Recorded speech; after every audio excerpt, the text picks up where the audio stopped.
بسم اللہ الرحمن الرحیم۔ السلام علیکم، میرا نام سمیع اللہ خان ہے اور آپ دیکھ رہے ہیں ریئلٹی ریچز یوٹیوب چینل۔ ناظرین، آج کی اس ویڈیو میں آپ کو بتانے جا رہا ہوں کہ اگلے 6 ماہ میں آپ پاکستان میں اگر انویسٹمنٹ کا سوچ رہے ہیں تو کن کن انویسٹمنٹ میں آپ کو زیادہ فائدہ ہے۔ چینل کو سبسکرائب نہیں کیا تو چینل کو سبسکرائب کر دیں، بیل آئیکن کو پریس کر دیں۔ چلیے جی شروع کرتے ہیں۔ ناظرین، سب سے پہلے تو ملکی حالات جیسے چل رہے ہیں، پچھلے 6 ماہ کا اگر کرائٹیریا دیکھا جائے تو کافی پولیٹیکل انسٹیبلٹی رہی ہے اور پاکستان کی اکانومی ڈاؤن فال میں چل رہی تھی، لیکن 2024 میں ابھی ہمارے پاس جو ہے وہ 1.1 ارب کی جو IMF کی جانب سے قسط ہے وہ بھی آ جانی ہے اور ڈالر بھی برقرار رہنے کی نیوز ہے، بلکہ روپیہ سٹرونگ ہونے کی امید ہے اگلے 6 ماہ میں، اور جون میں بجٹ بھی پیش ہونا ہے تو اس میں بھی کافی ساری ہمیں اچھی نیوز دیکھنے کو مل سکتی ہیں۔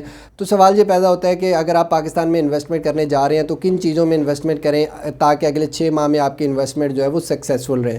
تو سب سے پہلے ناظرین، میں آپ کو جو ہے مشورہ دوں گا کہ آپ گولڈ میں انویسٹمنٹ کریں، سونا لے کے رکھیں زیادہ سے زیادہ۔ آپ انٹرنیشنل مارکیٹ میں بھی گولڈ کی پرائسز دیکھ سکتے ہیں کہ تقریباً کوئی 2000 کا ہائی لگایا ہے، 2000 پوائنٹس کا، اور ڈالر ہمیشہ سے سیف ہیون اپیل رہی ہے کہ یہ آپ کے کیپٹل کو لاس نہیں کرتا، یہ آپ کے کیپٹل کو اپریشیٹ کرتا ہے۔ اور اس ٹائم اگر حالیہ انٹرنیشنل نیوز کی بات کریں تو امریکہ اور رشیا اور اس طرح کے جو ان کے حالات چل رہے ہیں اس کے مطابق لوگ جو ہے وہ ڈالر سے پیسہ نکال کے سیف ہیون اپیل کی طرف چلتے ہیں۔ جتنے بھی انٹرنیشنل انویسٹرز ہیں وہ گولڈ میں انویسٹ کرنا شروع کر دیتے، تو گولڈ ہمیشہ سے انکریز ہو جاتا ہے جیسے ڈالر کے اوپر پریشر ہو تو گولڈ کی پرائسز ہمیشہ سے انکریز ہونا شروع ہو جاتی ہیں۔ وجہ یہی ہے کہ گولڈ ایک سیف ہیون اپیل ہے، سو پاکستان میں بھی آپ اس کے اوپر انویسٹ کر سکتے ہیں، آپ گولڈ زیادہ سے زیادہ پرچیز کریں۔ سیکنڈلی جو انویسٹمنٹ ہے، آپ پاکستان کے اسٹاک ایکسچینج میں انویسٹ کر سکتے ہیں، اور پاکستان کے اسٹاک ایکسچینج میں کن کمپنیز میں انویسٹ کرنا چاہیے، کون سے اسٹاک لینے چاہیے، اس کے لیے پراپر جو ہے میں ویڈیو بنا چکا ہوں، آپ وہ بھی دیکھ سکتے ہیں۔ اور ویسے بھی یوٹیوب گوگل پہ اگر آپ دیکھیں تو تھوڑا سا آپ انالیسس کر لیا کریں، تھوڑا سا ہوم ورک کر لیا کریں، کوئی بھی انویسٹمنٹ کرنے سے پہلے کسی کے کہنے پہ آنکھیں بند کر کے انویسٹمنٹ نہیں کرنی، خود کا تھوڑا سا انالیسس کیا کریں، اس کے بعد انویسٹمنٹ کیا کریں۔ اور اس کے علاوہ تیسرے نمبر پہ آتے ہیں ہمارے پاس گورنمنٹ بانڈز۔ آپ گورنمنٹ کے بانڈز میں انویسٹ کر سکتے ہیں کیونکہ گورنمنٹ کبھی بھی نہیں چاہے گی کہ وہ ان کے انویسٹرز کو لاس ہو۔ اس کے علاوہ ناظرین، چوتھے نمبر پہ آپ سٹیل میں انویسٹمنٹ کر سکتے ہیں، آپ سلور میں انویسٹمنٹ کر سکتے ہیں۔ سلور اور سٹیل بھی دو ایسے میٹلز ہیں جو کہ آپ کے جو کیپٹل ہے اس کو اپریشیٹ کرتے ہیں، کبھی بھی آپ کو لاس نہیں ملتا اس میں۔ یہ دو بھی ایسے میٹلز ہیں کہ یہ ہمیشہ آپ کو پروفٹ دیتے ہیں، اور پچھلے 6 ماہ 1 سال کے اگر اس کی آپ فیزیبلٹی نکال کے دیکھیں تو یہ ہمیشہ سے اوپر ہی گیا ہے، اور اگلے 6 ماہ میں بھی اس کی پرائسز انکریز ہونے کی چانسز ہیں۔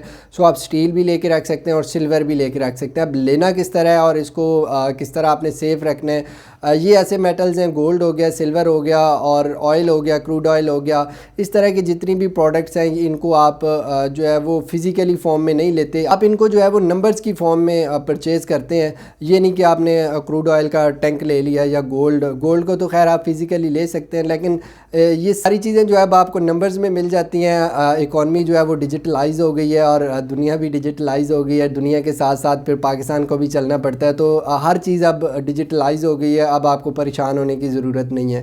سو آپ اس کے علاوہ ناظرین، چھٹے نمبر پہ جو انویسٹمنٹ ہے وہ ہے ریئل اسٹیٹ میں آپ انویسٹمنٹ کر سکتے ہیں۔ آپ پاکستان کی ریئل اسٹیٹ انڈسٹری اس وقت تو کافی ڈاؤن فال چل رہا ہے اس کے اوپر، لیکن آگے بینک بھی اپنے ریٹ جو ہے وہ انٹرسٹ ریٹ بینک کم کر رہا ہے، تو الٹیمیٹلی بینک سے لوگ پیسہ نکالیں گے، پراپرٹی میں انویسٹ کریں گے تو پراپرٹی کی پرائسز بھی انکریز ہوں گی۔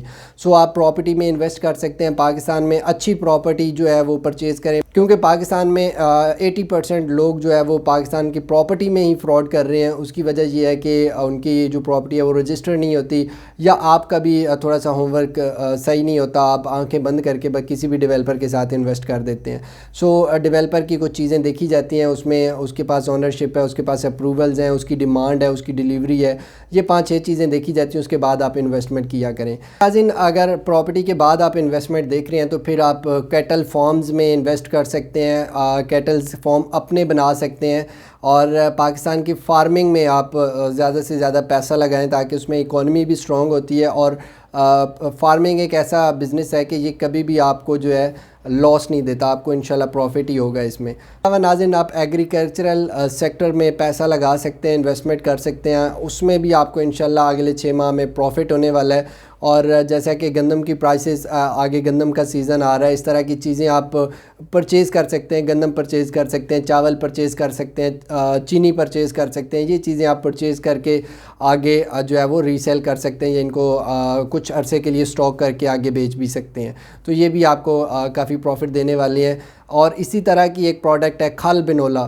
تو کھل بنولا بھی آپ کو بہت زیادہ پروفٹ دیتا ہے. اس ٹائم اس کا جو ہے وہ تقریباً پیک ریٹ آگے چل رہا ہے. اس کے ریٹس جو ہے وہ اس پہ بھی میں علیحدہ سے بھی ایک انشاءاللہ ویڈیو بناؤں گا. اس ویڈیو میں بھی آپ کو بتا دیتا ہوں کہ اس کے جو ریٹس ہوتے ہیں وہ نومبر دسمبر میں یہ سب سے کم ریٹ پہ ہوتا ہے. اس کا سیزن چل رہا ہوتا ہے اور نومبر دسمبر جنوری فروری یہاں تک اس کے ریٹ ٹھیک ہوتے ہیں. مارچ اپریل مئی جون جولائی اگست اگلے 6 ماہ کھل بنولا کے جو ریٹس ہیں وہ انکریز ہی ہوں گے. سو ابھی بھی ٹائم ہے، آپ کھل بنولا میں بھی انویسٹمنٹ کر سکتے ہیں. تو یہ آپ کو ایک اچھا ریٹرن دیتا ہے. سو امید کرتا ہوں آج کے یہ 10 انویسٹمنٹ آئیڈیاز آپ کو پسند آئے ہوں گے. ویڈیو اچھی لگی ہو تو اس کو لائک کیجئے گا، اور کچھ پوچھنا ہو تو کمنٹ سیکشن ہے، اس میں پوچھ سکتے ہیں. اچھی اور پروفیٹیبل انویسٹمنٹ کے لیے آپ اسکرین پر دیے گئے نمبر پر رابطہ کر سکتے ہیں. ملتے ہیں کسی اور ویڈیو میں. اپنا خیال رکھیے گا. اللہ حافظ.